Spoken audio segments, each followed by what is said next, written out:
México se caracteriza por ser un país de fuertes contrastes sociales y una amplia desigualdad en distribución de riqueza.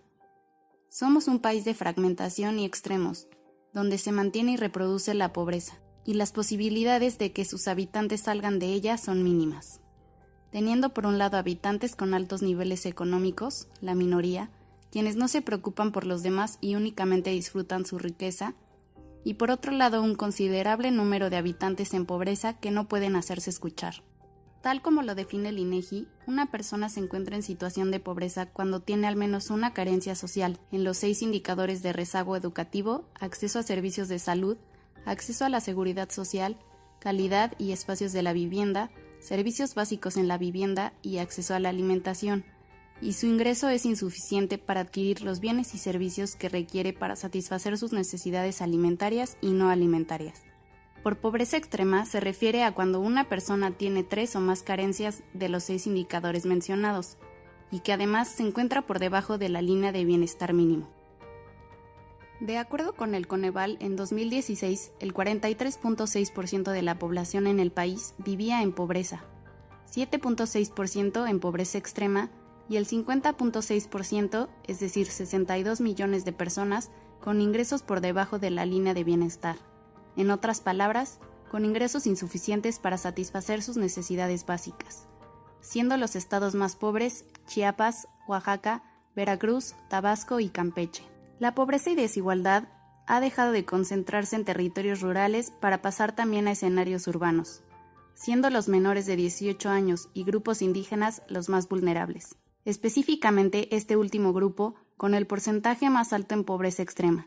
ya que solo un 5.3% de los indígenas se podría calificar como no pobre, convirtiéndolos en los más pobres entre los pobres. Tal como afirmó José Antonio Meade, candidato del PRI a la presidencia del país, al declarar el pasado 28 de enero en Hidalgo que el rostro de la pobreza es el de una mujer indígena.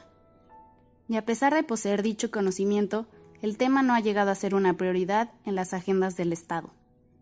En parte, por la preocupante falta de sensibilidad de la sociedad, incluyendo políticos, hacia la pobreza existente en todo el país, lo que ha ocasionado que el problema se normalice y se haya convertido en parte de la vida cotidiana de todos los mexicanos, dejando de ser noticia. Por lo que un elemento clave para solucionar el problema sería la renovación ética de la sociedad, reivindicando la solidaridad, tal como lo propone el investigador Rolando Cordera Campos. Es contrastante cómo muchos mexicanos percibimos al Estado como el responsable de garantizar los derechos de la sociedad, cuando otros lo perciben únicamente como proveedor de las herramientas necesarias, haciendo responsable al individuo de su situación. Y en efecto, han realizado propuestas y llevado a cabo acciones para tratar de solucionar este problema. No obstante, han sido inservibles, ya que se trata de un fenómeno social multifactorial y no se está atendiendo el problema desde su origen. Para ello, sería necesario que se trabaje tanto política como económica y socialmente el tema. Hacer énfasis en el empobrecimiento mayoritario y brecha de distribución de ingreso, buscando una equidad, igualdad y remoción de pobreza, así como la universalización de derechos y accesos básicos con el objetivo de lograr el bienestar de toda la población. Finalmente, me inquieta saber que hay una percepción optimista de movilidad económica por parte de los mexicanos, a pesar del mínimo o nulo crecimiento económico en el país, pudiendo en mi opinión explicarse por las estrategias y campañas políticas que comunican a la gente que el país mejorará, aunque los datos duros indiquen lo contrario, permitiéndome dar cuenta de la importancia, alcance e influencia que la comunicación tiene en las personas sin importar el área o tema que se trate, influyendo en sus formas de pensar y de percibir la realidad. Asimismo, hay temas de gran importancia como la pobreza de los indígenas en el país, por ejemplo, que no aparecen en la agenda pública. De acuerdo con la teoría de agenda setting, los medios de comunicación tienen gran influencia sobre el público al determinar qué asuntos poseen interés informativo y cuánto espacio e importancia se les da, así como generar conciencia sobre la noticia.